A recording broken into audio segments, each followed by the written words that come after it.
So as far as Ali ibn Hamza al-Kisai is concerned, we have the following jara on him, and I'm going to read out before you, and this has been recorded on the authority of Yaqut al-Hamawi.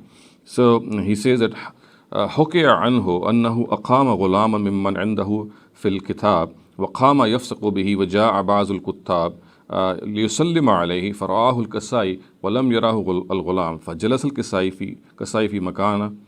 في مكانه وبقي الغلام قائما مبهوتا فلما دخل الكاتب قال الكسائي ما شأن هذا الغلام قائما قال وقع الفيل عليه فانتصب. It is narrated from him that he made one of his slaves. Now, this is Ali ibn Hamza al-Kisai himself, and this is something which is extremely disturbing and also very, very shocking, which I'm just going to describe before you.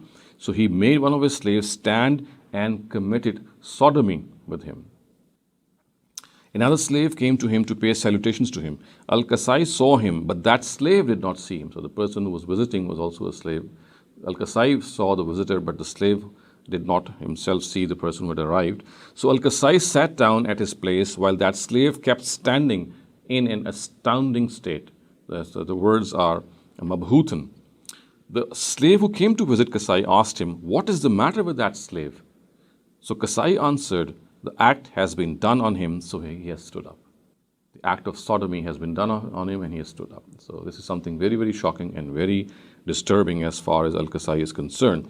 And we have more in this regard, and as you can see, Ibn al-Arabi says that Khan al-Kisai alamun nasa ala rahkin fihi kana yadimu shurb al-nabiz wa yujahir bi-ittikhaz al-ghilman al-rawqa illa annahu kana zabitan qari'an aliman bil-arabiyya saduqan. Ibn al-Arabi says that Al-Kisai was the most knowledgeable person, though with some bad habits. He has some very, very evil habits. He was a chronic drinker of an-nabiz and was openly famous for keeping beautiful boys, except that he had a sound memory, was a reciter of the Quran, and a competent scholar of Arabic and a truthful person. So he was a chronic drinker and he was known to keep beautiful boys. Obviously, we know in the light of the previous narratives what the purpose was. Now, another thing which As-Suyuti records in this regard is, and he records this in his Al-Bughya Al-Wa'at, and he also says this on the authority of Ibn al-Arabi, Khan al-Kisai alamun nas zabitan aliman bil-Arabiyya qari'an saduqan illa annahu kana yadimu shurb al-nabiz wa ya'til ghilman.